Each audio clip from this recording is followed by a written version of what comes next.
नौका लोग कहता नौका ना जे घेवड़ा घेवड़ा बजत तो रोई अनाई सब बचपन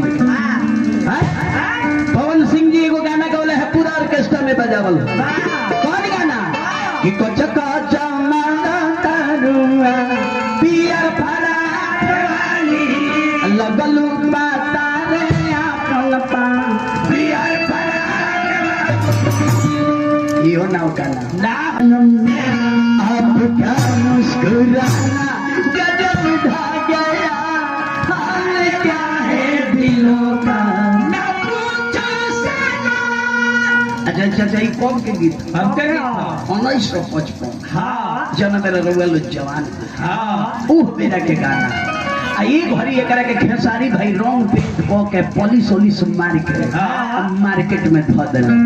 खेसारी का गाल है कि नोट पर पे लतारा नथुनिए पर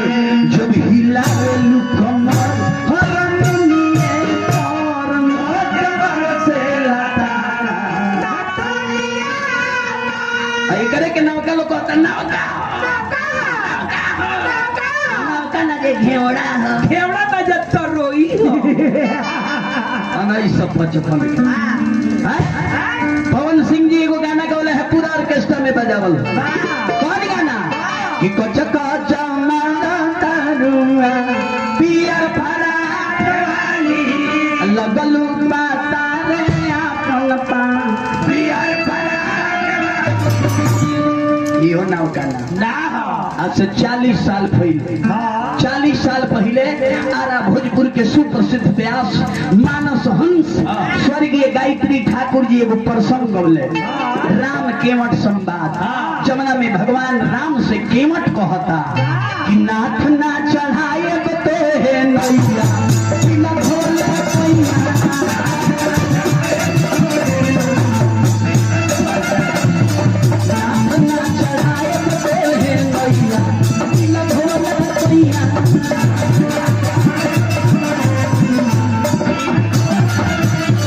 कितना पहले 40 साल पहले गायत्री बाबा गौले ये घड़ी पवन भाई गौले हैं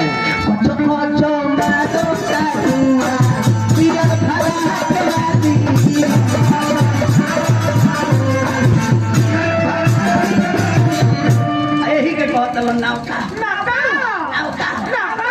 नौका ना जी घेवड़ा ना चल लौका ना जी तो आई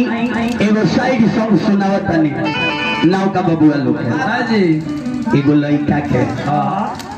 प्यार भइल बा ए लड़की से तार पुली वाला गोड़वा के ना बा ए ढोलक वाला के बैग में रख ले बती ना उच कोटी के मूर्ख हम ना देख I am intelligent boy intelligent boy हां इंटेलिजेंट बोका हम नहीं बताई लड़का के प्यार होई तो लड़के से होई अगर पाड़ी से भैंस से होई ए घड़ी छक्को से कर लेता ई कहले कर जाई बात हम ना काटी हालांकि जी जितना प्यार करेला उम्र के भाई लोग आइल बा सबका से हम हाथ जोड़ के कहो हमरा भारत के धरती पर प्यार होखबे ना करे ना होखे हम चैलेंज देके कहतनी कि भारत के धरती पर प्यार ना होला ई 5 गो चीज हो प्रेम प्यार इश्क मोहब्बत लव यही तो 5 भाई बड़ा जी ई 5 गो चीज हनु तो में से भारत के धरती पर का होला प्रेम होला लिखल बा पोथी पर जगमुआ पंडित भयान कोई ढाई आखर प्रेम का पढ़े सो पंडित होला तो भारत के धरती पर प्रेम होला आई प्रेम कइल के लैला मजनू हीर रांझा सोनी महिवाल श्री फरहाद रोमियो जूलियट प्रेम कइली सीता जी प्रभु श्री राम से प्रेम कइली पार्वती मैया भोलेनाथ से प्रेम कइली राधिका जी भगवान श्री कृष्ण राधिका जी कृष्ण जी के मेहरारू ना रहल प्रेमिका रवा सब जानता नहीं भगवान श्री कृष्ण के विवाह कब भई रहे हम बताओ बोली भगवान श्री कृष्ण के विवाह भई रहे 16,308 गो। बाप रे बापू हम मर्दवा हिंदी मने एकरा कहे के माने जे इतना मेहरारू के रहते प्रेम कोई नहीं। आई है एक मेहरारू बोकला झाड़ देता 16,308 गो मेहरारू में एको गो मेहरारू हमरा कान्हा जी के संगे ना पूजैली